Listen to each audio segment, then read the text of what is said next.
Hello,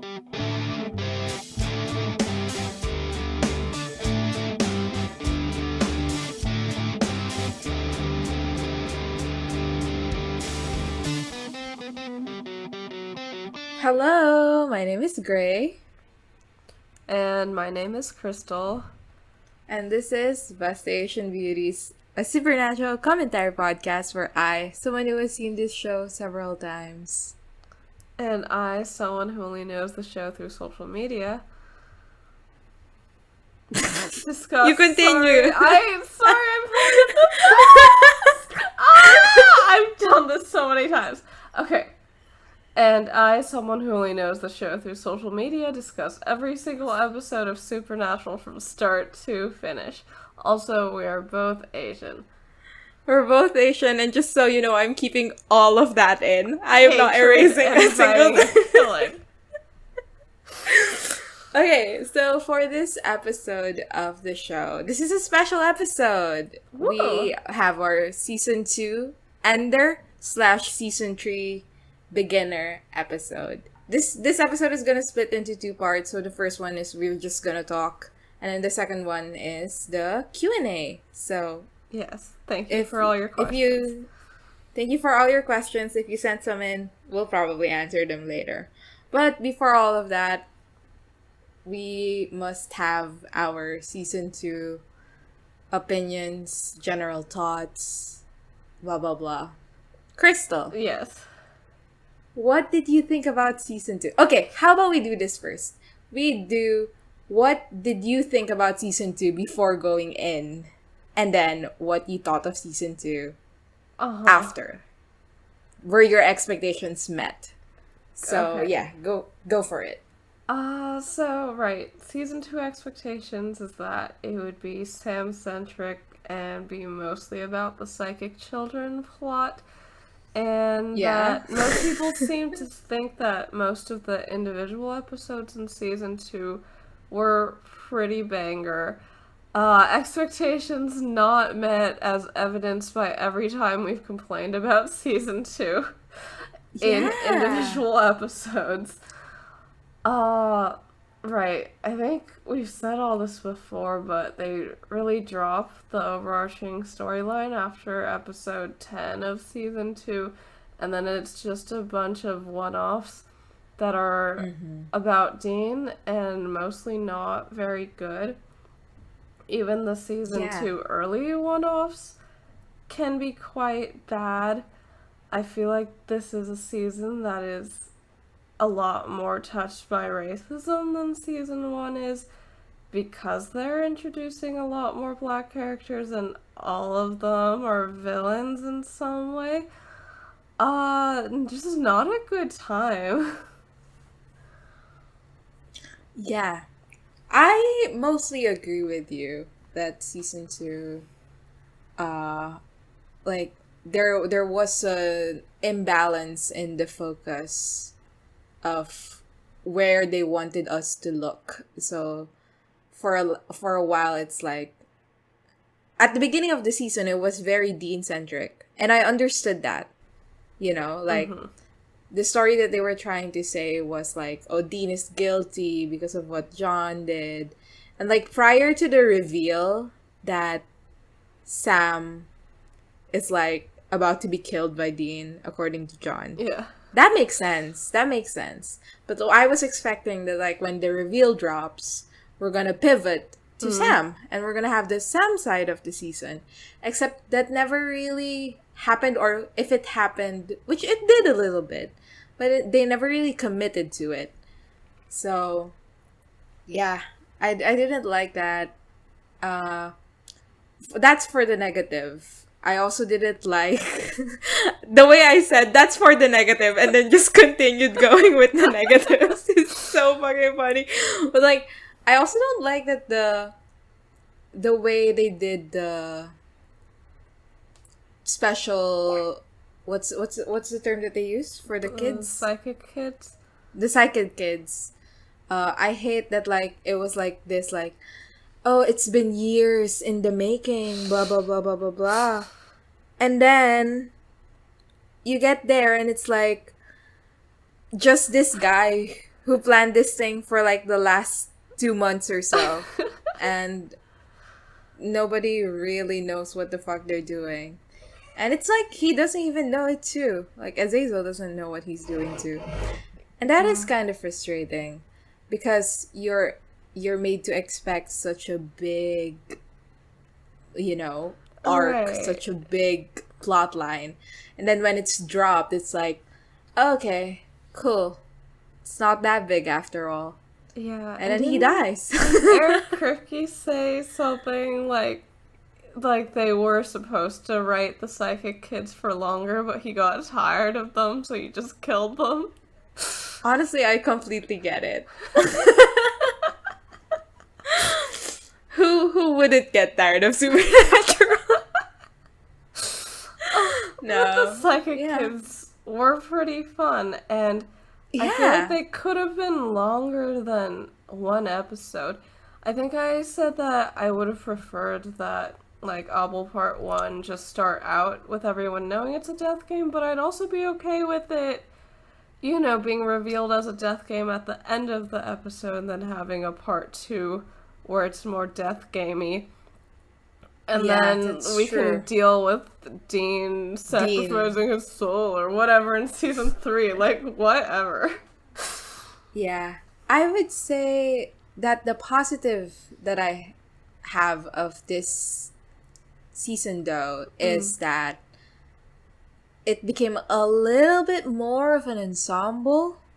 Because we have Bobby and Ash and Joe and Ellen. That's pretty much it. Gordon, I guess, but like they don't do that well. But, yeah, Gordon's recurring the way Meg is recurring, I guess. Yeah. I like that it became like they have allies now, and even though they burned down the roadhouse at the end, it was good while it lasted. And I specifically really, really, really like Joe, which is actually a surprise for me because I remember like watching it the first time and speed running through the episodes, right? So I don't really remember like specifics of which characters I liked or etc. I just remember like Sam, Dean, Cass, right? Yes. Bobby also. But now that we're doing a week to week, I get to appreciate the characters more. And, we record episodes pretty much immediately after I watch them. So, like, probably 24 hours and below after I watch an episode, we record the podcast. But there are times, especially the episode with Joe, where we reveal what happened with her father. That episode where they go hunting with her.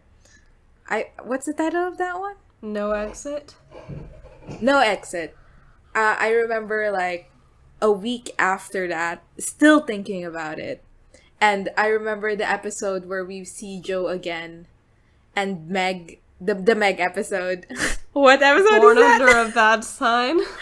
Yeah, I remember a week after, still thinking about Joe. Like, she is such a compelling character. And I think season 2 is better because of her.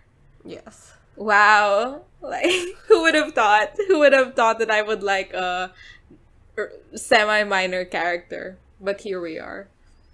Yeah, do you not tend to like semi-minor characters? I guess I don't since get you still too remember attached.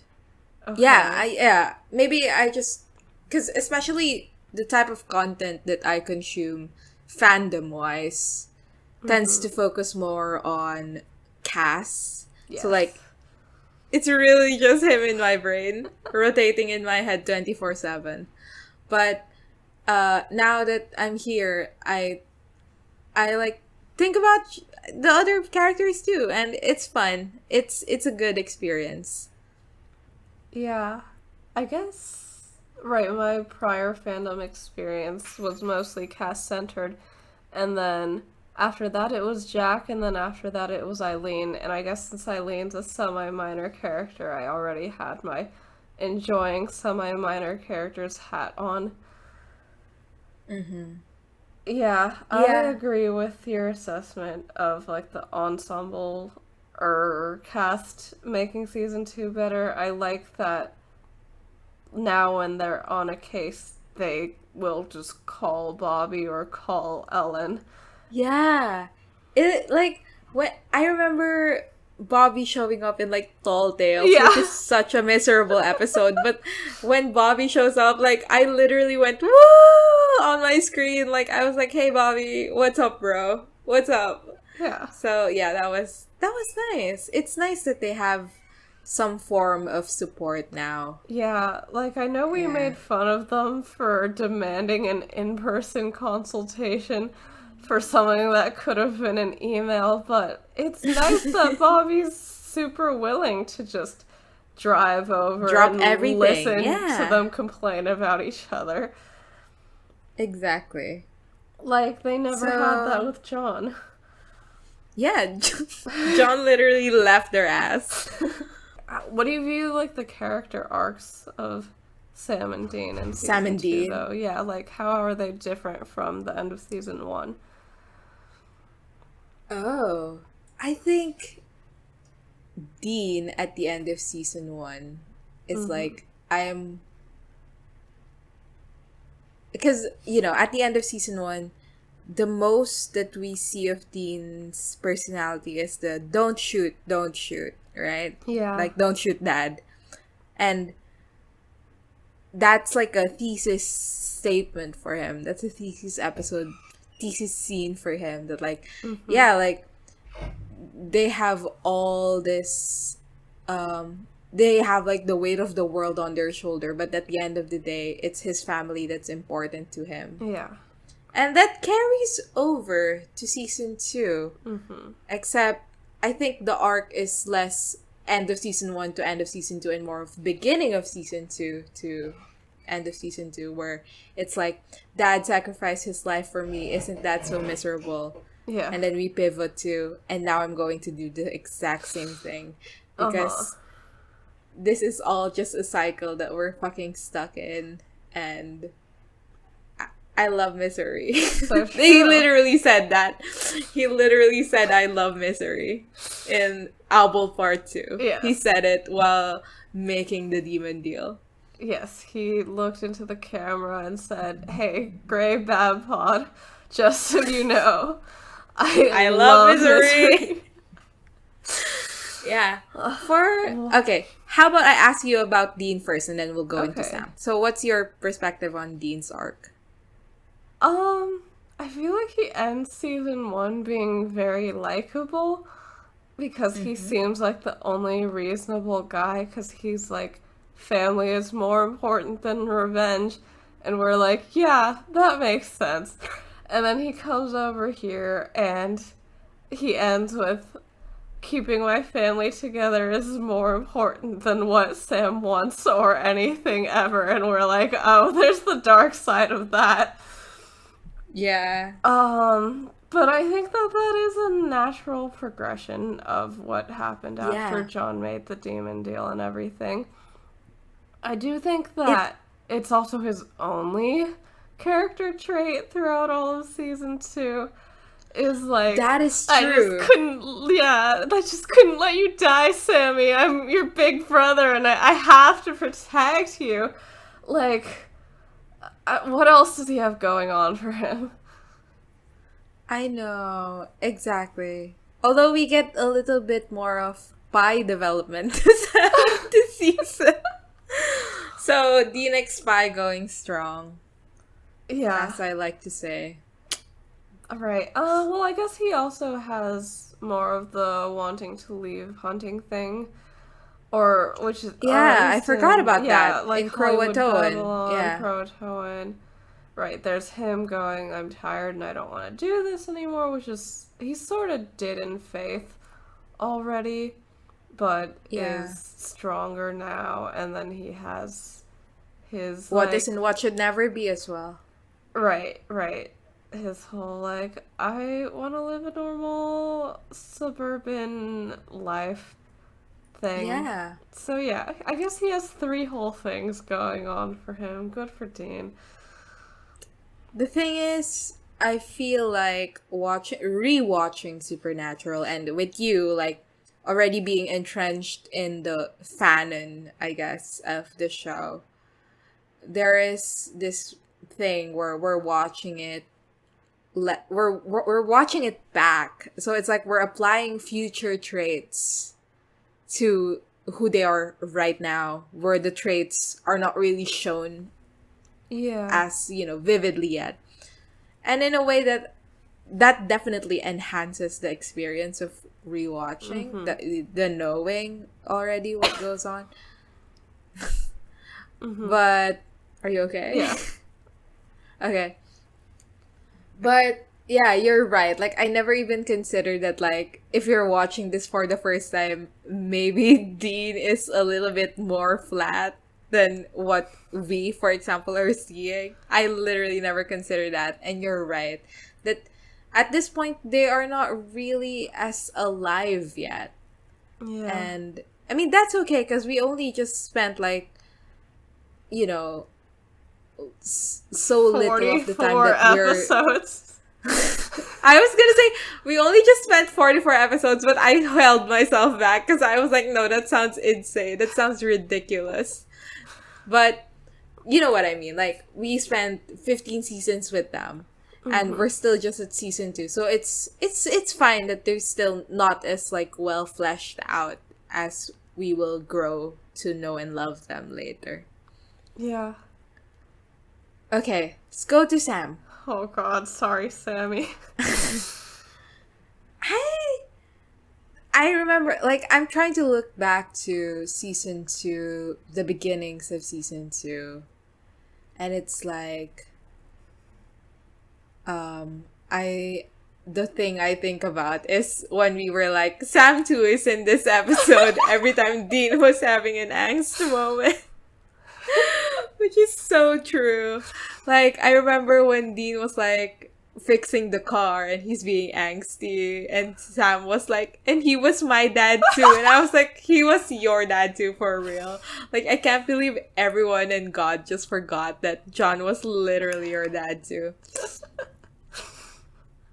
But I think, at the end of season 1, we have Sam being like, not shooting. And I think something that stuck with me at the end of that season was the car scene. No, where John sir. Was like, yeah, exactly. Not well, John says, like, what did he say?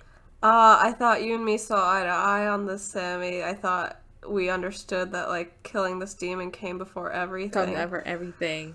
And then he goes, no, sir, not before everything. Yeah. While looking at Dean. Wow. And it's like, and I guess the arc there was like learning to value family, right? I don't know what the arc there is. Actually, I hate that. I don't even fucking know what they're doing with Sam. Like, honestly. I feel like near the end of season 1, his thing was that he was becoming John-like, and that he was viewing revenge as more important than everything else, and also willing to self-destruct. And then he pulls back at the last minute. Yeah, exactly. I think in season 2, we start off with him... Oh, isn't it sad that the beginning of season 2 is him desperately trying to save Dean? And then it just rounds back right to that. Yeah. I guess that's an arc. Right. Yeah. Honestly, if Dean remembered what Sam was like during that time, like if he remembered his ghost era, he wouldn't have sold his soul. Like, I just think, like, if he knew how desperately Sam was like, I'm gonna bring him back, like, he doesn't deserve to die, all that shit, Dean would understand that him dying would affect Sam more than, like, he would like to admit. But he also saw Sam go through the same routine in Faith. I feel like if Dean saw Sam during Dean's ghost era, he would just go like, oh no, and I'll be this sad when Sam dies. Just give me a week, demon, let's go. You're saying that the opposite will happen. He will be like, just give me 6 months. Like, 6 months is fine. I just need a day. I just need to see that he's alive and that's it. Yeah. So true. What else has Sam going on for him? How about you go? Okay. And then I feel like weakness of Sam's arc in season 2 is that he starts off going like, I have a lot of regrets about how Dad and I left things off when he died, so I'm gonna start trying to make him proud or whatever through hunting, but we don't really see that much of his internal process of that way, and we also don't see that much of that play out, so like his stated purpose at the beginning of season 2 feels off. I feel like he's sort of just, I don't know, he's sort of in this limbo where he's mostly just reacting to Dean's various forms of grief up until the reveal that John told Dean that Dean should kill Sam. And then after that, Sam's in I guess his main thing is just being like, Dean, promise that you'll for real kill me, though. And, oh no, I'm a monster. And then he's sort of that for a few episodes.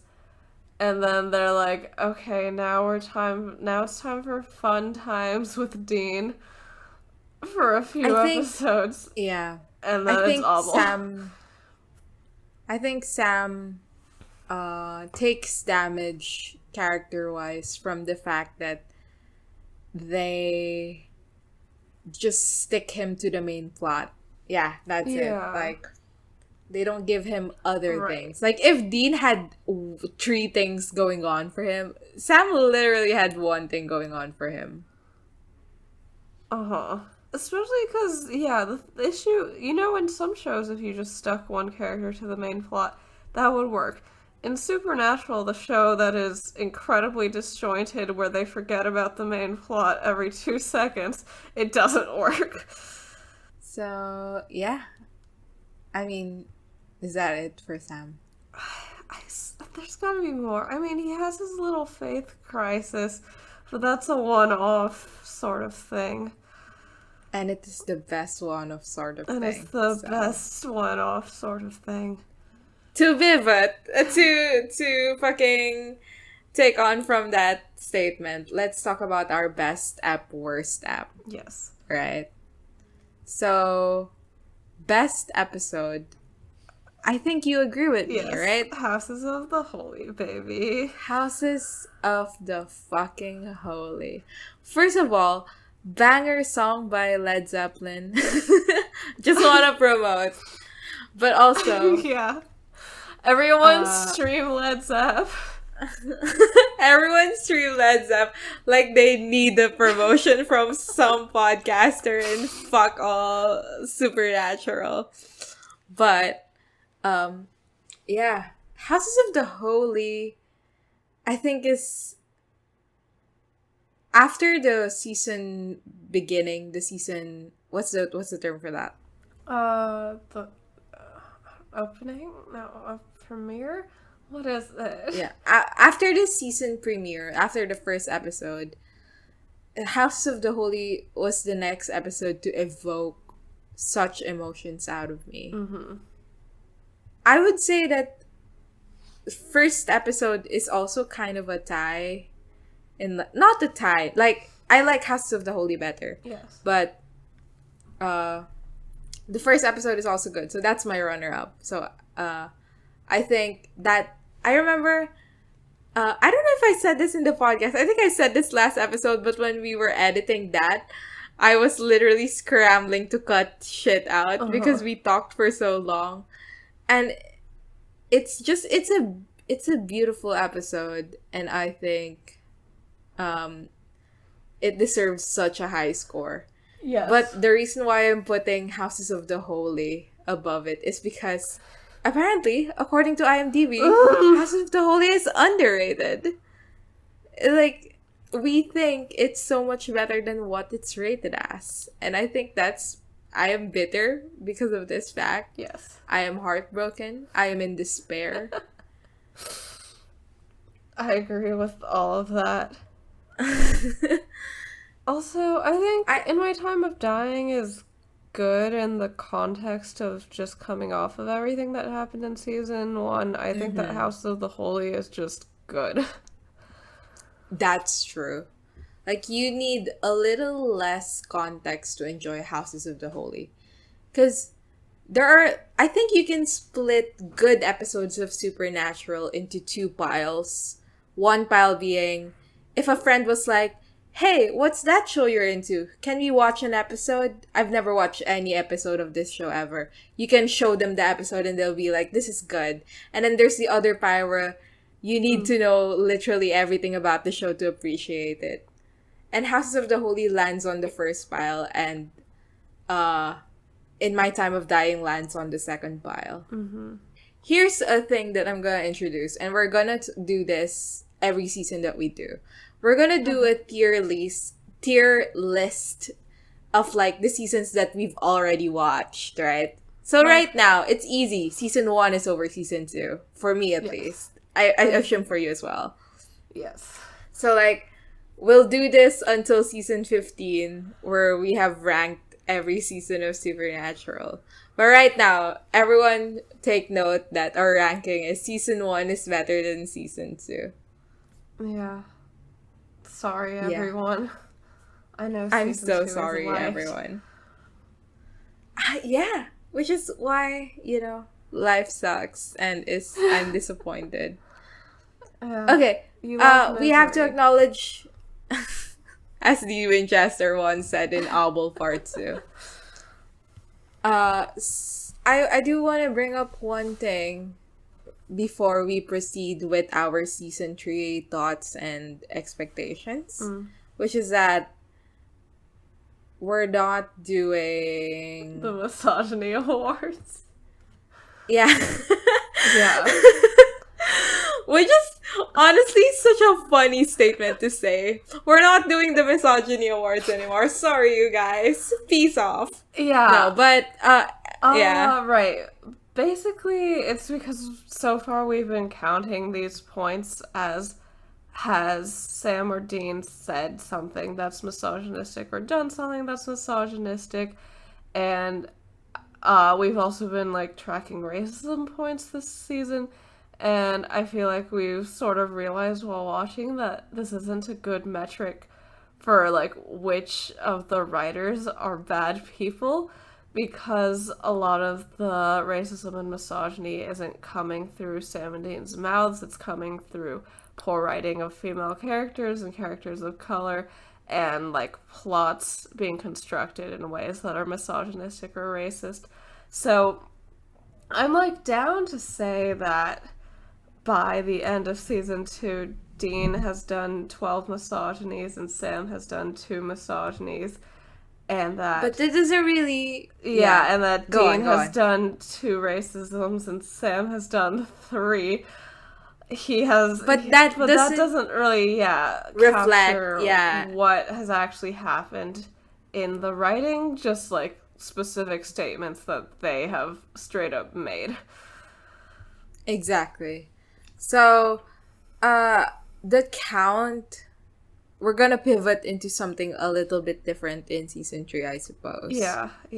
We will be awarding writers directly for their horrible action. Let's get rid of the fucking middleman. Yeah. Also, we're gonna do the fucking Imdb Awards. Yeah, to see how good we were at guessing. Not good, I'm assuming. But I have to calculate that later. Exactly. Yeah, but we'll cut and then it'll go to us a week later with all the numbers and you'll be like, wow, that was really fast math, Crystal. Yes, it was. Exactly. No.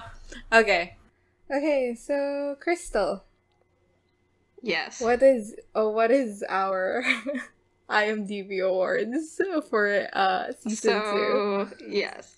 The results of the IMDb Awards for Season 2 are the same as the results for Season 1, which is that Gray has won. Woo! Gray is a better IMDb score guesser than I was. Yeah, so on average, you were off by about 0.31, and I was off by about 0.32. Damn. So not that big of a Yeah, difference, not that bad. but you still won. You still did a better job. So, yeah, I think that we may have gotten a little better this season at guessing, but still not quite. Houses of the Holy threw our scores off a lot No, yeah, I because we were suppose it both would. off by like over like 1 full point or something. Yeah. Also, Season 2 of Supernatural performed better on IMDb in general than Season 1 did. Like, the average IMDb score was like an 8.62, while in Season 1, the average score was an 8.38. Which we have established So people is incorrect. Yeah, is incorrect and false and bad. Yeah, so something else that I wanted to look into was like writer average scores and director average scores. So the writing team got narrowed down a lot in Season 2, so we only have like 1, 2, 3, 4, 5, 6, 7. I think we only had like 7 total writers in all of Season 2. So we have the beloved Eric Kripke, and his written episodes had an average of a 9.3 on IMDb because he's a disgusting little man. I gave him an 8.8 average, and you gave him an 8.75 average. Yeah. Other big people. John Chavan's IMDb average for the season was 8.625. I gave him an 8.45, and you gave him an 8.65, so you were pretty close, and you were actually higher than IMDb on your guesses. Yeah, but I was like guessing according to IMDb. Yeah, you were guessing. You were not doing... I'm not doing my own rating. These are not our actual beliefs no, about exactly. the episodes. Yeah. It was probably Tall Tales that... Like, you probably guessed better on Tall Tales than I did or something. Rael Tucker, average of an 8.6. I guessed an 8.45. You guessed her an 8.475. Also, I'm going in descending order on IMDb ratings, by the way. So, actually, overall, just the rankings. Eric Kripke, highest ranked writer, followed by Catherine Humphris, John Chaban, Rael Tucker, Ben Edlund, Sarah Gamble, and then at the very bottom, Matt Whitten. What has he written? Matt Whitten was the one who wrote Playthings. Damn. And No Exit, I think. Why is he so low? I don't know. Yeah, so Matt Whitten at the bottom had an IMDb average of an 8.25. But both of us rated him higher at 8.35.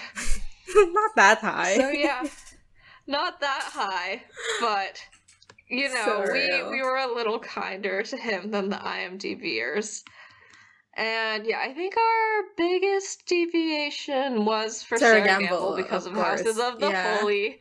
Yeah. What's her average? Yeah.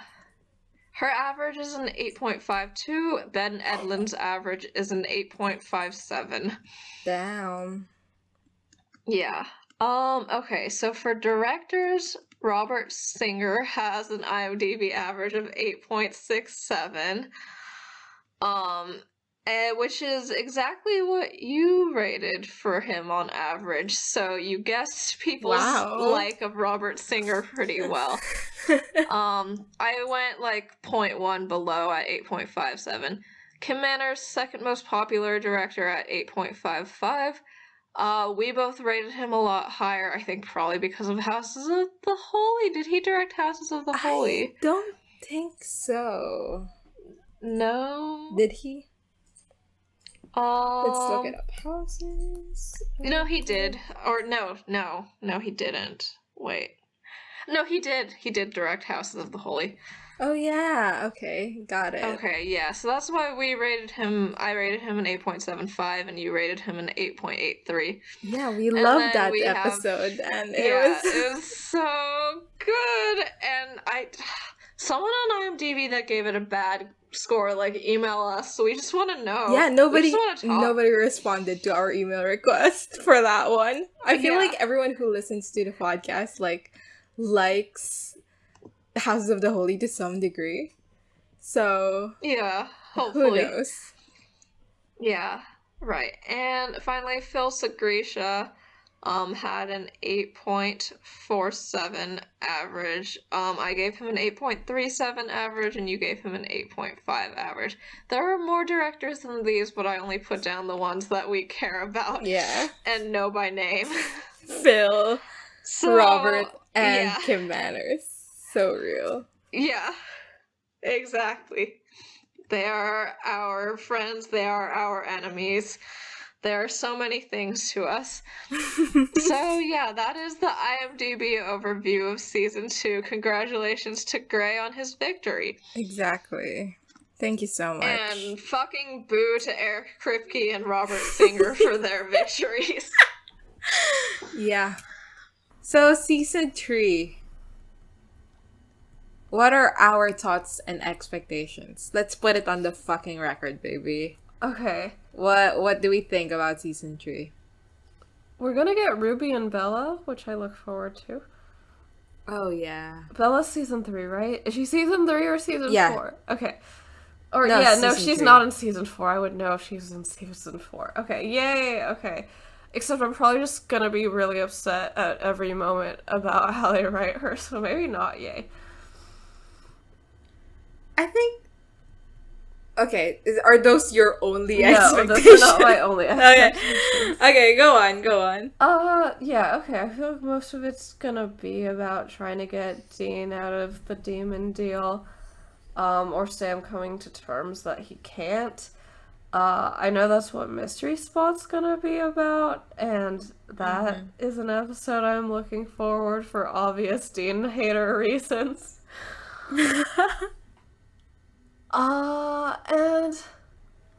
Okay, I guess in season 2, main things we left off on were, like, there's a war coming, which was also coming at the end of season 1, but now it's coming harder and faster, that's what she said.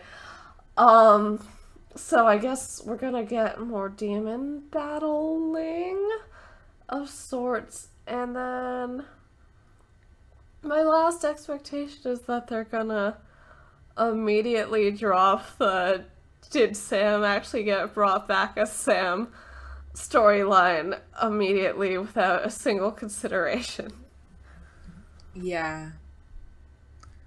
For me, my expectations of season 3, as you said, okay, as someone who has watched the show, my expectations of season 3 is I kind of don't have any. Like, I don't remember this season well. The only episode I remember well in this season is Mystery Spot. Hell yeah. For obvious reasons. But everything else, like, for example, I don't remember jack shit about Ruby 1. Like, what? Nothing at all. The only reason why I even know Ruby 1's face is because there's an AMV where, like, I think you made it. where like, she's, like, slashing throats and stuff. Yes. And I think this is the Cloud9 AMV. Uh-huh. Which is one of my beloveds. But, you know, she's slashing throats, she's blah blah blah. That's the only one that I know. I know that she goes, I'm the girl who just saved your ass. Yeah. And I know she's, you know, super fun, super hot. Yes. Good for her. Hot girl, Yeah. hot demon summer era. Uh-huh. But that's I don't remember anything about, like, her arc or whatever, all that stuff. Yeah. Another Okay. thing I don't remember. Okay, with Bella, I actually remember Bella pretty well, because her plot line fucking terrified me in my youth. Like, Yeah. there are actually episodes in this season that I'm afraid of rewatching. Like, not afraid as in fear, but like emotionally, I'm not sure if like I'll be like, really down to like explore shit. But Yeah. I know that I love her character. And I don't remember if I don't remember if I love her because of the way she's written, or I love her because of the way I interpreted that writing. So either this season is gonna piss me the fuck off because of how they're writing Bella and like the missed potential and like all that shit, or I'm gonna love it because hey, it's Bella. Can we read what that Anon sent us about season 3? Okay, before we go to our Q&A, which we will go to shortly, we have someone sent us a question. They sent like an actual question Yeah, but we're gonna alongside read it. what they said about season 3 first. Okay, I'll read it. Yes. For the season 2 wrap up, can I ask that you please skip season 3 for both our sakes? Hate it to the I hate it to the darkest depths of my soul. The opener especially is unwatchable. Well, that's something to look forward to. Yeah. And as much as hearing you to despair and complain is entertaining, you don't deserve this. Bring some joy into your life. Fast go collect $200. Proceed directly to 401 get to Cass. Yes, this is asked selfishly, but we'll all benefit. I must say, if someone gives us $200 to skip season 3, I would do it. So, I mean, yeah. But no one do that. Please don't. No one do that. We have a creed to commit to, which is that we will watch every single episode of Supernatural. Yeah. So let it remain that way. Yeah. So, season 3, it's just gonna be 16 episodes. Oh wait, That's I didn't 4 mention fucking Henriksen months of our lives. is gonna be a bigger part of season 3, and I think he's gonna be more of an ally until they kill him brutally. Yeah, I think so. I think this is where everyone is like, OMG, Dean and Henriksen should kiss. Yeah, I suppose so. I mean, I guess we'll get I don't swing that way, that's funny. No, we already had that, right? In Croatoan. Wait, in Croatoan? He wasn't in Croatoan. He didn't show up until Night Shifter, right? No! Like, the I don't swing that way line was from Croatoan. No. When Dean is locked in a jail cell with Sam and Henriksen comes over and... No, isn't there... I mean, yeah, Dean says I don't swing that way to a random guy, but I think he also says it to Henriksen, and Henriksen says that's funny because it is funny. Well, let's see. Yeah, we'll see. Yeah. Next 4 months, are you ready? Season 3? 4 months? For real? Yeah, I guess that's Yeah. what 16 divided by 4 is. That's actually faster than all the other ones. Sure. Okay. Sure. There is a light We're at ready. the end of the tunnel. It is not Hellfire. It is Cass. So true. It's the glow of angelic grace. Mm-hmm. So, yeah. Yeah. Now, we will proceed to our fucking Q&A, baby. Yeah. Woohoo! Woo. Thank you to everyone who sent in questions, especially Tabitha. We are recording this, I think, a few days after their birthday. So happy super late by the time this comes out, birthday, Tabitha. Happy birthday. So for our Q&A, Have we segmented this in any way? We just segmented it based on vibes. Yeah, I don't have little category labels like I did last time. Yeah, because we got significantly less this season, which is understandable because it's the second time. So. Yeah, and like Supernatural Tumblr is dying a bit Yeah, anyway. that's So true. it's honestly very nice that we got asks at all. Should we retire this for the next season? Because, like, I feel like it's super next season we're going to be walking through the streets like little urchins going like, please sir, can I have a question? That's such a bad accent. I support it. Thank you. So, for our first question, Non-Binary Dean asks, what are your favorite / least favorite psychic kid based solely on the power? Okay, let's answer that question first. So, who's your favorite psychic, Crystal? My favorite power of the ones represented, I think, is probably Death Touch. Yeah. I think it's fun and cool. I mean, I think we said this in the actual episode, but Death Touch is a very cool concept, and superpower is kind of a stupid concept. But especially given that everyone else has like a kind of like a psychological or like supernatural power that's like, like it's like, well, I mean, Jake has super strength, which I think is just maybe the worst power there. No, exactly. Like everyone else is like weird, freaky power, and then it's like he's just I can explode things with my mind, and then he's just like, I'm a little bit stronger than usual, you guys. But I think, like favorite power is quite different from favorite person. So yeah, I still remain that Ava is my favorite psychic kid. I think she's super fun. But for power, it really is the Death Touch. It's such an interesting power, and they do nothing with it because the actor is so bad. I'm so sorry. We're just bashing this actor for her fucking life. Okay. Non-Binary Dean also asks, most disappointing part of season 2? So, Crystal?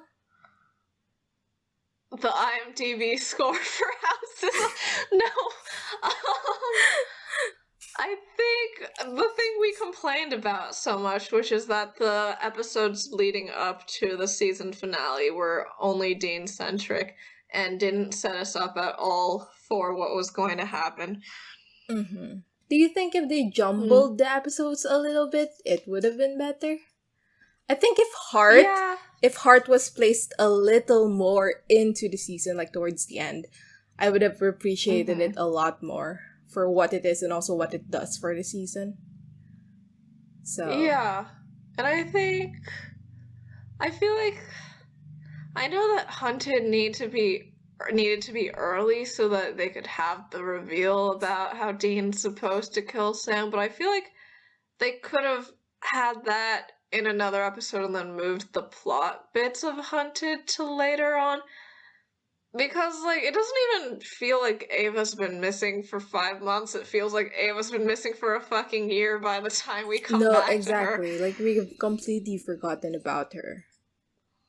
Mm-hmm. Well, I haven't. Oh, speaking of Hunted, another disappointing part of season 2 is the racism, obviously. Yeah. I mean, I already sort of knew, because I knew that Gordon and Jake were going to be in this season and that they were not treated well, but, like, still, seeing it was not pleasant. Mm-hmm. Okay, so for our next question, anonymous question asks, who are your favorite minor or recurring characters? Ooh. Oh. Huh. Well, Joe is great. At the top for me. For real. Yeah. Yeah. I don't even know why she's so good. She just is so good. Like, she's on screen and you're like, oh my god, it's Joe. She's... she feels like a real person. Like, I mean, that's a weird thing to say about any fictional character. But you know what I mean. Like, she's written in a way that, like, feels believable. She's acted in a way that feels believable. And, like, even if we don't see a lot of her from her perspective, you get, like, the gist of it and you understand where she's coming from. So, I think that really helps a lot. She got a little monologue moment in No Exit, and I feel like that helped establish her a lot. Yeah. Who else is even recurring in season 2? Gordon and Ava? I guess so, but, like, Ava's dead. So, I feel like that's... Meg is here, but only for one episode. Yeah, and she's not good during that episode, so... Yeah. I don't know. I don't even remember that episode that much. Born Under a Bad Sign. Yeah, I just remember the Joe parts. So real. Right, which is not a good look for Meg. So yeah. Yeah. I don't know who else recurs this. Ellen, obviously. Yeah. Bobby. Ellen does, yeah. Ash. Oh yeah, Bobby. I forgot about that guy. He is here. Bobby is, like, he's, at this point, he feels like kind of a, because for the duration that Bobby is in the show, he feels like a cast level main character, right? So, like, he doesn't feel like a recurring minor character. So, I guess, like, you really don't think of him that way, because he's so prominent in this show. Oh, well, I just forgot You just forgot. The show? Yeah, it wasn't that I thought he was so important. He's not that important this season. Does Bobby feel like a real person to you in season 2? No. I think that comes a little bit later for him.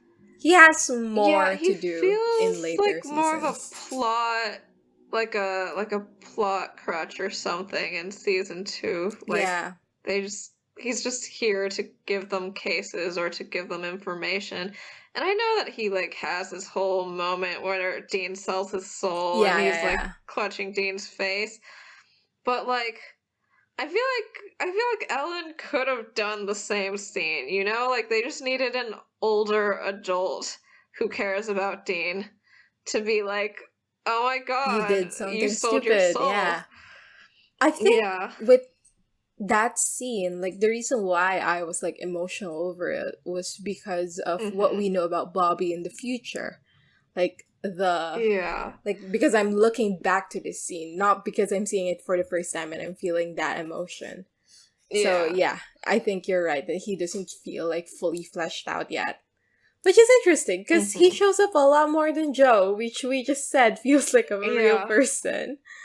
But it is what it is. Yeah, but I think when Joe shows up, she shows up to be Joe. When Bobby shows up, he shows up to be Lore.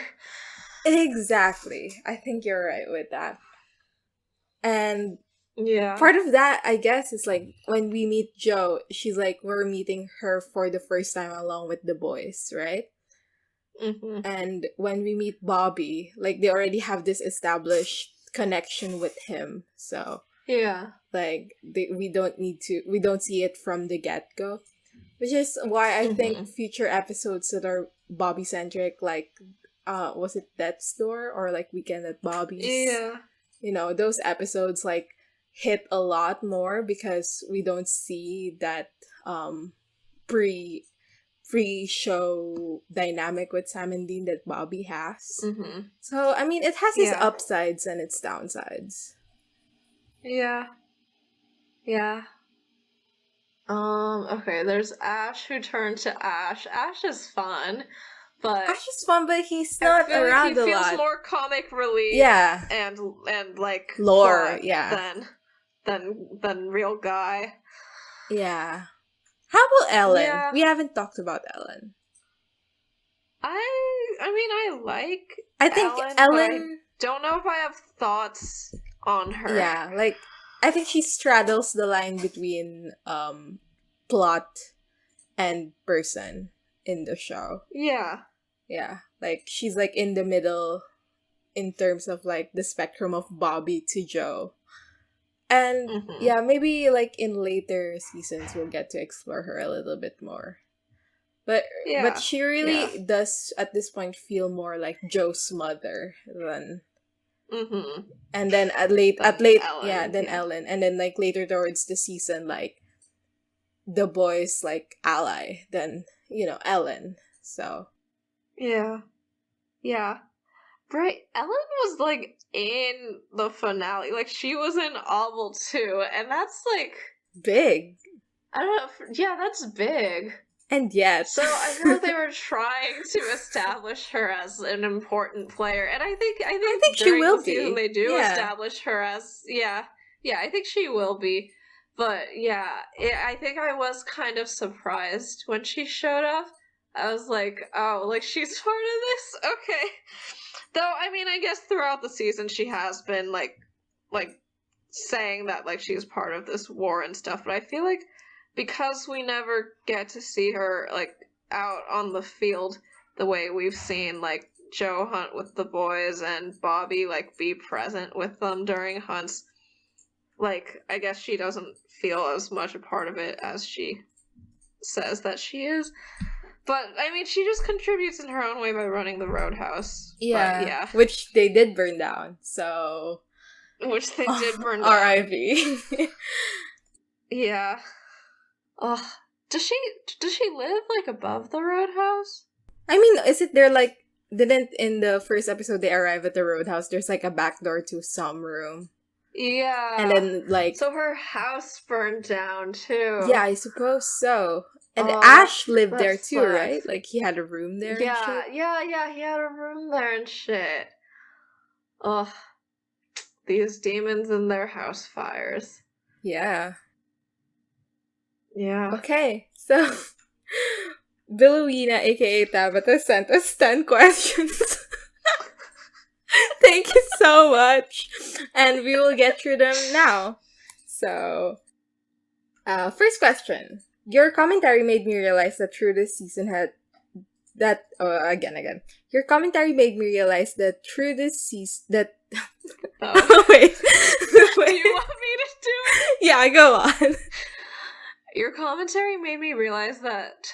Oh my god, no, you're right. I wanted to say through. No, Okay, your commentary made me realize that though this season has some great Sam episodes, it isn't as Sam-centric as we all seem to remember it as. Sad.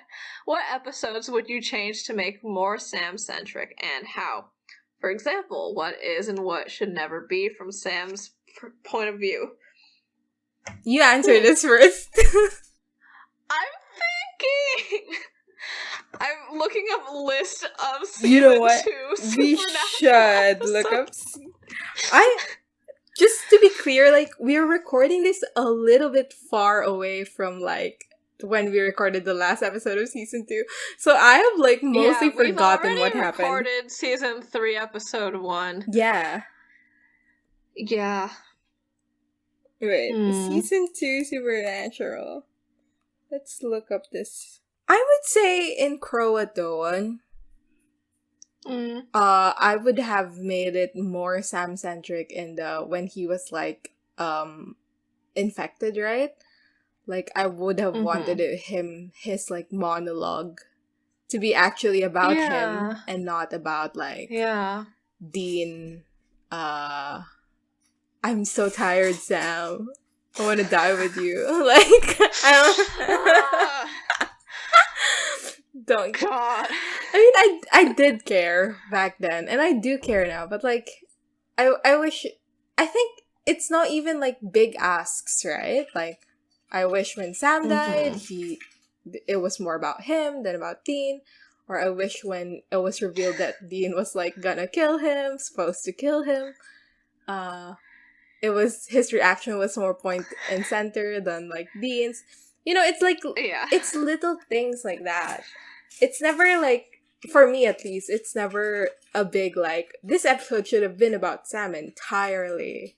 Like, it's a Sam and Dean show at this point, right? So, of course it's gonna be about Sam and Dean. But just, I wish it was about Sam and Dean, not, you know, Dean and Dean. and sometimes Sam. So real. Yeah. I think that maybe Crossroad Blues? I would like to see a bit more Sam. Like, I mean, this episode was kind of annoying because they spend the whole time coming to a realization that we already had in episode 1 because it was shown on screen.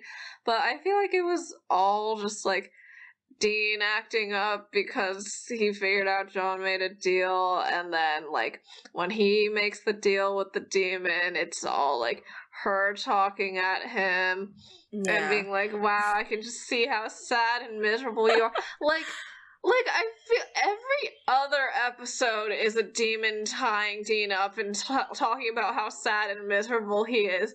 Like, when will a demon tie Sam up and tell him how sad and miserable he is?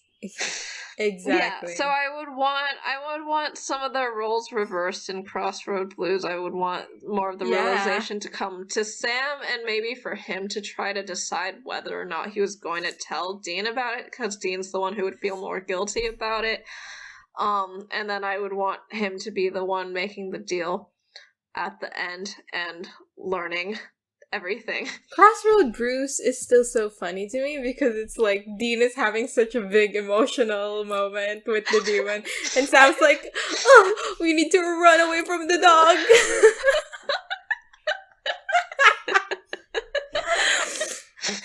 Is this season the episode with the dogs? No, I'm thinking about like Dog Dean Afternoon. What's wrong with me? No, there are hellhounds going after that Evan guy who sold his soul to cure his wife's cancer. I was like, wait, isn't there an episode where like Dean lets a bunch of dogs out of a dog pound or something? And I was like, no, not in season 2.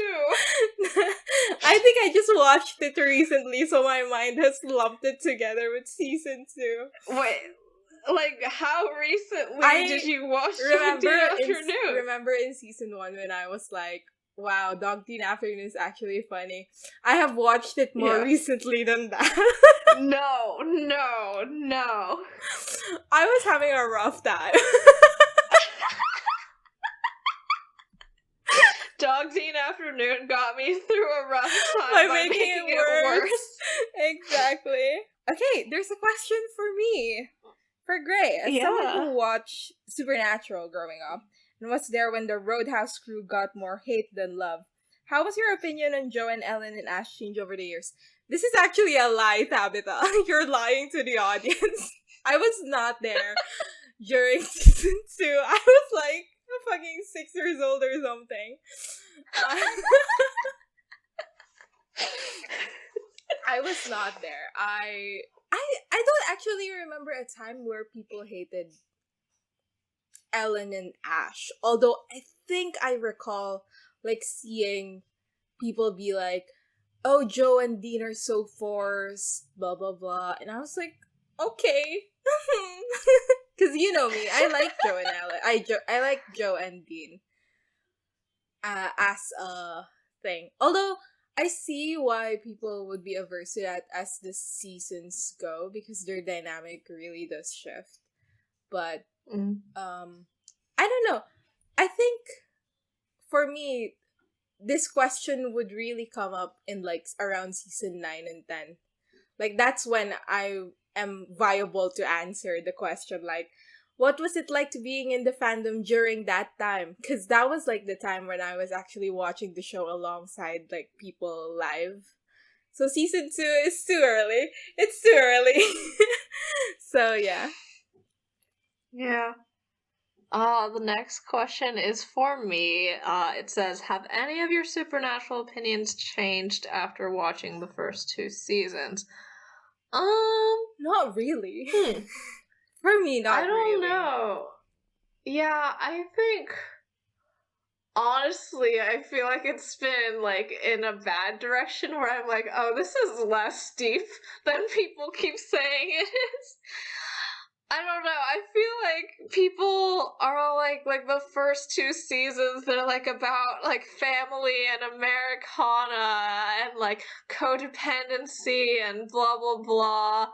And it's like, okay, yeah, but they show me that by having Dean look into the camera and say, this is about family and codependency, and I'm so sad.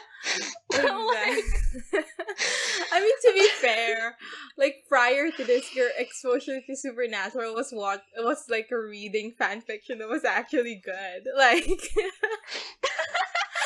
uh, no, they based Supernatural on Bad Moon Rising. They did base Supernatural on Bad Moon Rising. Yeah, no, I think Bad Moon Rising did a lot better job at like taking the themes of Supernatural and actually writing them in like a good, interesting, and subtle way that was also very emotionally affecting and made commentary on things that Supernatural demonized. But yeah, that's probably why. I think maybe I do think that because most of the fan fiction I read was Destiel besides Bad Moon Rising, I feel like I do think that I've gotten a better view on Sam and Dean's like relationship. Mm-hmm. But honestly, it's mostly just like I feel like before, like when they were good, I just assumed they were like me and my sister, and when they weren't doing good, then I was like, and Dean's being an asshole. But like even when they're good, they're not as good as me and my sister, so, like, do they even like each other? Who knows? Yeah. I have this concept of Supernatural where, like, season 1 to 3, I think of it as a prequel to Supernatural. And so far, season 1 to 3 has kind of actually, I don't know if it has proven that or disproven that in my head. Like, I think it's still up for grabs for me. Like, let's see what season 3, right? Kind of feeling of like, is this gonna be like a story that I would consume by itself, or is it always going to be affected by later seasons for me as like, oh, this is before Cass arrived, you know? Yeah. So that's still up for grabs for me. I'm not sure if it has changed yet or not. But I do think, like, I think I've said this before on Tumblr, but, like, and, like, it made the rounds because people thought I was, like, trying to be funny. But I think of season 1 to 3 as the prequel, and I think of, like, season 4 to... I think of season 4 and 5 as the apocalypse. Because, like, I mean, it is the apocalypse for season 4 and 5. And then I think of season 6 to 11 as like Supernatural, 6 to 10 as Supernatural, and then like 12, 13, 14, 15 is like, I think what term did I use? I think of it as like, you know when, like, you know, like, you know in cancer when it's like stage 4, it's like that. Yeah. Like it's malignant. Stage 4 Supernatural. So that's how I feel about Supernatural. Oh, so true. Yeah.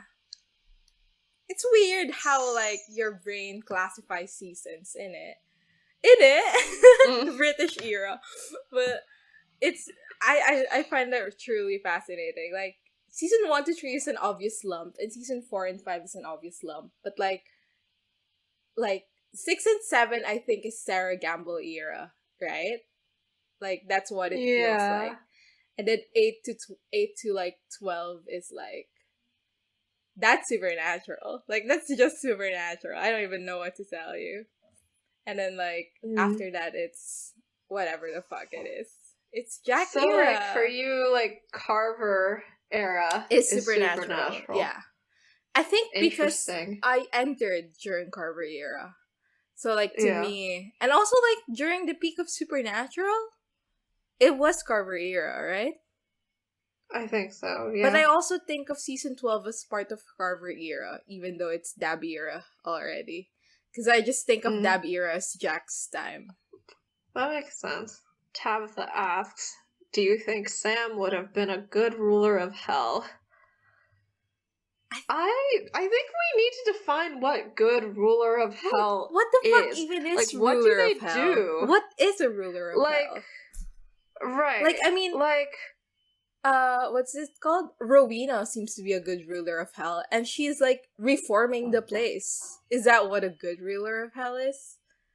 Is a good wait, is ruler she of hell reforming the place, or is that from fan fiction? No, I think she said like we're reforming the place, or I don't know. Maybe I mix up like all the fan fiction and canon. I don't know. You don't know, and I still don't know. I'm no better than someone who has not watched the show. Yeah, I feel like, right, because I feel like Azazel thinks a good ruler of hell is someone who, like, leads the demons out and, like, kills all the humans or turns all of them into demons and then, like, just sits on a pile of riches for the rest of the time. I don't know, yeah. And I don't think Sam would be very good at that. But if we're thinking of just, like, someone with organizational skills who could reform hell and make it more, like, rehabilitative than carceral, honestly, no to Sam too, because he does seem to have bought into the carceral state a lot in Folsom Prison Blues. Sam will be a good ruler of hell by making it like worse. A good like secretary for like a better person who's the ruler of hell. He could be like, I can arrange your meetings, and that would be his role. Yeah. Sam could make a mean G-Cal. Exactly. Alternatively, if Azazel wasn't a misogynist, do you think Ava would have been a good ruler of hell? She was like getting there. She had ambition. She had ambition. The evil route. She had talent. She was a secretary, so she has organizational skills. This is true. So yeah. Maybe she would have slayed. I mean, again, in terms of the reforming hell, she did not seem to really be on that road. So no on that. But in terms of like meeting Azazel's goals, I feel like she was way more suited than Sam was. Yeah. I mean, Azazel is such a fucking... I said this before, but he's such a fucking loser. Like, he was like... Yeah.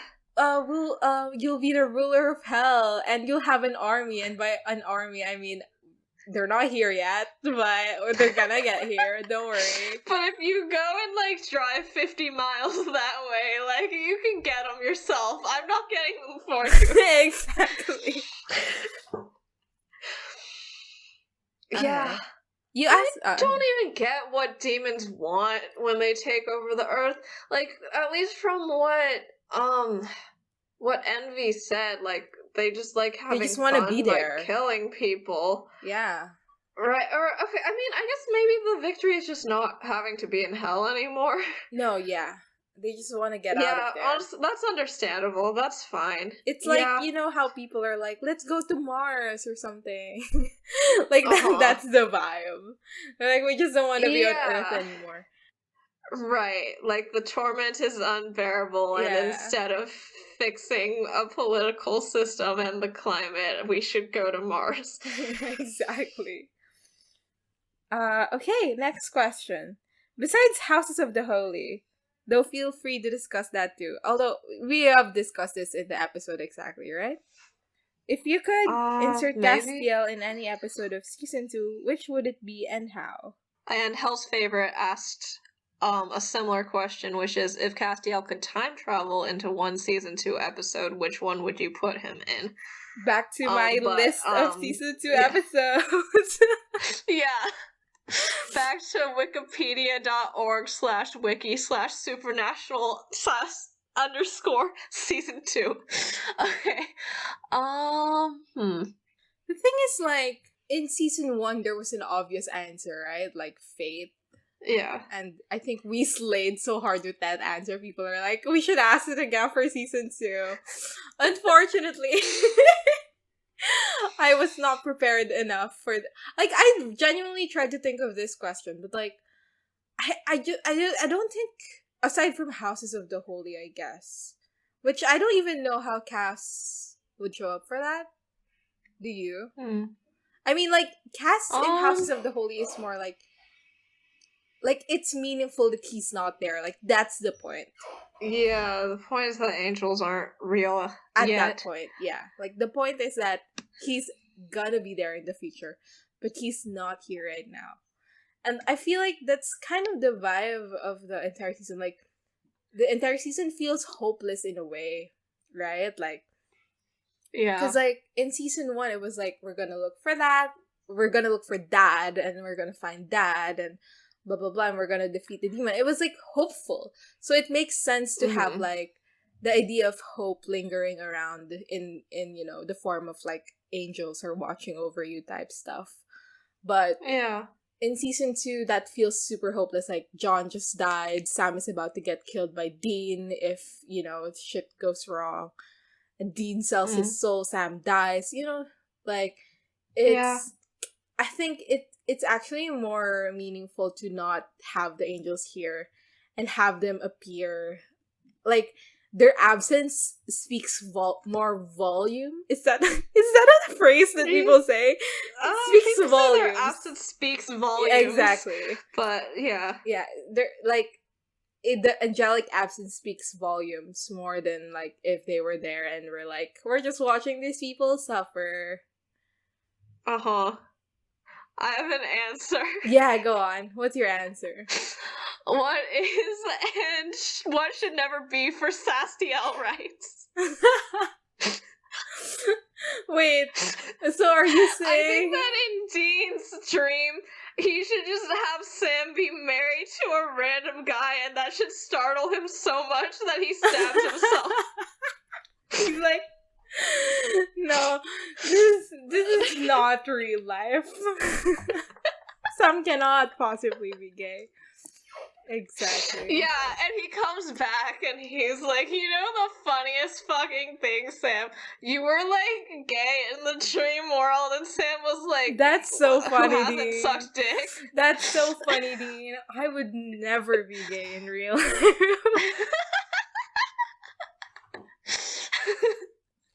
Yeah, no, have you seen that post that's like, that Sam accidentally outs himself to Dean by showing Dean something on Twitter, and Dean sees the he, they in Sam's Twitter bio? No. It's so real. Anyway, so true.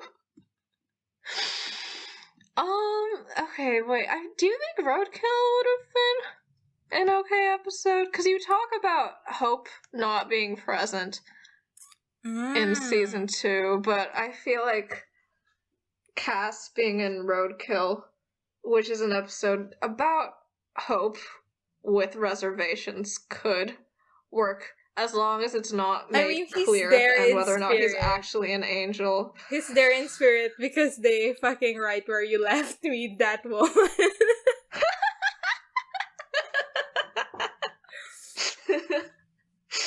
So true. I mean, how would you presume he would be there if he was? Yeah, I don't know. It would be like question. A little bit more complicated because that episode is very intimate. Like, it really is just like right. The three of them. You can't really have other people in there and have it work. Yeah. I guess maybe for the time travel thing, because the time travel question from Hell's Favorite specifically says, like, if you could have, like, Cass do a little cameo and nothing plot important, I think he should just have a little cameo. I think in Roadkill. He could be in a black and white photo somewhere. Yeah. Maybe, like, he's, like, planting the tree and the couple are like, hi, in the background. Yeah. So real. Hey, we saw you planting that tree across the road and we really like your vibe. So real. Best and worst writers of Supernatural so far. I don't think there's ever been a writer where it's like, I watch an episode and I'm like, this is great, I wonder who the writer is, and then I went, yay. You know, It's always like, god damn it, it's that guy I hate. Yeah. And, like, there are two things happen when you watch a Supernatural episode. You're like, this episode is actually pretty good. Let's check out the writer. And then the writer is a guy whose previous episodes sucked ass. And then there's or it's Sarah Gamble. Yeah. It's a woman whose previous episode sucked ass. Yeah, or like you're like, wow, this episode sucks ass. Let's look at the writer, and you're like, yeah, I figured. And then you look at the writer, and it's Ben Edlund, and you're like, what? I thought it was good. I mean, I've said this before, but I like Steve Aoki in the future episodes. But, like, that's way into the future. Like, way, way into the future. So, yeah. No. Right. What's your worst, what's your worst writer, though? I'm compelled to say John Shaban because we've dunked on that guy so much. I feel like he's our honorary worst writer. That's true. I feel like most of the times his episodes are just mediocre, and then sometimes they're really bad. But, I mean, he did write Scarecrow, which we liked a lot, but I feel like that's his only, like, standout good episode, in my opinion. Sorry to all the Dean girls who like Skin. Yeah. Okay, I have a question for me. No, Tabitha has a question for me. I did not write this in. For Gray, it's always fun to hear you talk about your outfits and stuff you've acquired over the years. And a lot of us can unfortunately relate. What SPN-related purchases do you love and use the most? And which ones do you regret the most? This is interesting. I regret the boots. Because I don't wear them often. They're very, like, you know, boots in general are, like, difficult to wear and take off. Yeah. Because, like, so I don't wear them often. I only wear them and I'm like, oh, I'm gonna be cunty today. So I wear them. But other than that, I kind of regret it. Especially because shoes are expensive and, like, if you don't wear them often, it's like, well, why did I bother anyway? Which is so funny. Like, the shoes that I wear the most are actually Oxfords. Like, I wear them every single time I go out. And they have scuffs at the base because I'm flat-footed and I walk a certain way that makes the edges, like, scuff against each other. And, but, you know, love that for me. Who in Supernatural would wear Oxfords? I don't think Sam or Dean would. Yeah, I feel like Sam only would in, like, what is and should never be Sam would wear Oxfords. Exactly. Who would wear Oxfords? It's just not the vibe of Supernatural. Maybe Crowley. I'm Crowley coded. I'm assigning my Oxfords as, like, Crowley getup. Cass's shoes? I think Cass's... They're sensible. They're sensible, number one. I'm not actually sure. I think they're just, like, you know, like office shoes that are black. Yeah, so they could be Oxfords? Yeah, maybe. I feel like Oxfords can be office shoes. Well, they can be any shoes, according to me. Yes. So, I would say my best purchase is my leather jacket. I love that so much. And it's, like, also the most expensive purchase that I've done for Supernatural. So I'm like, I like it because it's expensive, and if I don't like it, then the money is a waste. I mean, I actually do genuinely like it. Like, every time I go out and I wear my leather jacket, I'm like, OMG, I'm just, like, Dean Supernatural for real, and I enjoy it so much. Also, like, honorary mention, I didn't purchase it.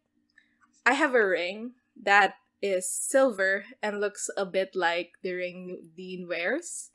And for Dean, it's his mother's ring, right?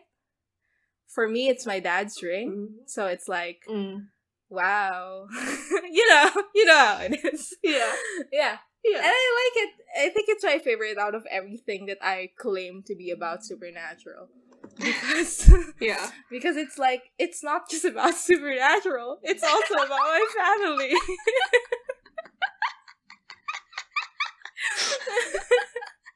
If we were titling this episode anything other than Season 2 Wrapped, that would be a good one. Exactly. Yeah.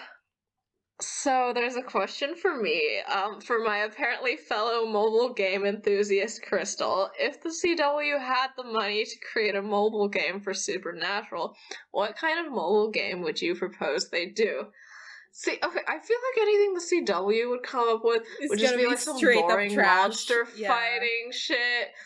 And like, I don't care about that. What I want is like Neku Atsume, but with like little Casses that I like brush the hair up and like put different colored trench coats on. Oh my god. That's what I want. It would calm me down a lot. It would be very helpful for my mental health. Yeah, they have different ties, different Yeah. different shirts, different coats. Right. They could have different versions of casts. Like, if you, like, level up, you get to, like, collect, like, Godstiel casts, There's this game, I forgot what it's called, but it's like you get to choose your avatar and your partner's avatar, and you make them bento boxes, and like you decorate your house together. Adorable Home. It's called Adorable Home.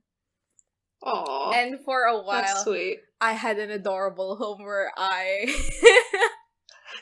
no. I was myself and my partner was Cass.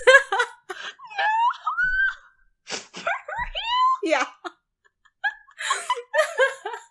Honestly, if I this is just like when I went on FaceApp and made me and Cass's baby.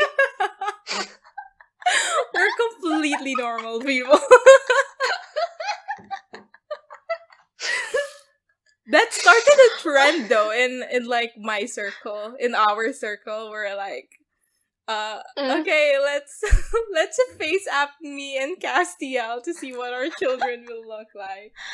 Oh wait, is that a trend, or did I just do it on Peach so then you did it on Peach? You did it on Peach, so I did it on Peach, and then everyone who followed me like did it too. So oh my god. in my circle it was a trend. I am so smart and culturally important. Exactly. I think an adorable home where you're forced to play as yourself and your partner is Castiel is my ideal home life. To be fair, what happened then was like I was like myself, right? And then my partner was Redacted Girl. And then she stopped talking to me, so I was like, let's change it to Castiel. Cass is your rebound. Castiel, my rebound boyfriend. Ugh. Yeah, I wish I was Cass's, like, pre-Dean rebound. Is that, like, something that you also want? Like, you specifically like the idea of dating Cass, like, partly to make Dean jealous, because it makes Dean upset, which you like, and it means you're dating Cass, which you like. Am I talking too much? I'm normal. We are normal, we promise.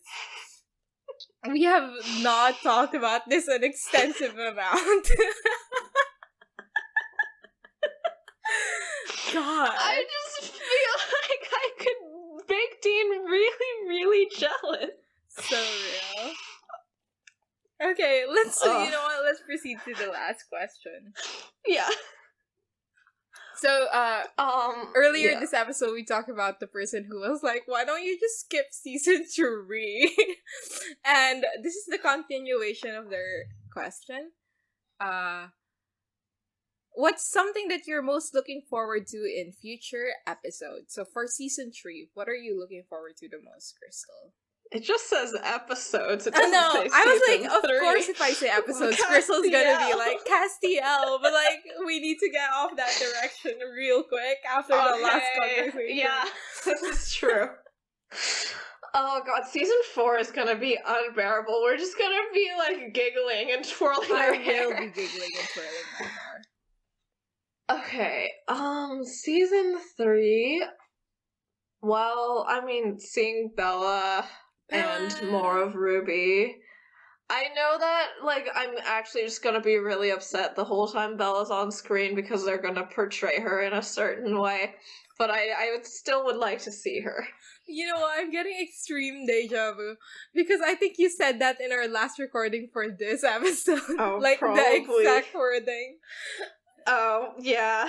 So real of us. Probably. Yeah, we're recording these two segments separately, so Yeah, if it's we been like 2 weeks. If we repeat our jokes, that's the reason why. Yeah. I think I'm looking forward to Dean dying. Me too, but this is about 1520. No. No. Sorry, everyone. I think I'm just looking forward to, because we all know about the writer's strike, right? And why season 3 is only 16 episodes long. And like, there's much to be said about how initially they planned to have Sam save Dean from the deal, and then they were like running out of time, so they were just chuck up in hell, and then let's see what we'll do next season. I think rewatching this season with that in mind, because I mean, obviously I didn't know that when I first watched this, right? But now that I do, I think it would be really interesting to see the tidbits of that shine through the episodes. So I'm looking forward to that, actually. Like, this is, I'm being for real right now. Like, I am looking forward to that. Yeah. Okay, I guess something else that I'm looking forward to is, I know I said at the beginning of the season 1 thing, I was like, I'm looking forward to season 2 being more Sam-centric, and then it wasn't. But I have hope in my heart that because now Dean is in the position where he's the one leaving and Sam's gonna be the one left behind, that they will care a bit more about that storyline and give me more Sam content.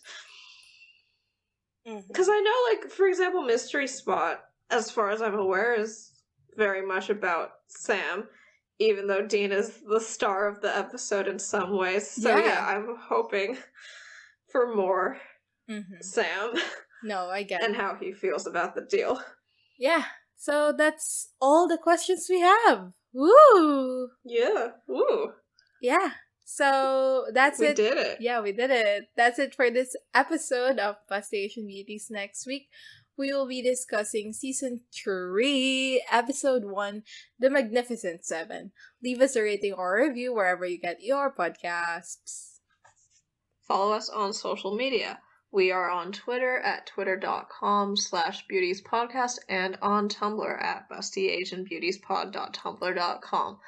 Our official tag is BABPOD, BABPod, and thank you to everyone who's donated to our Ko-fi at ko-fi.com/bustyasianbeautiespod.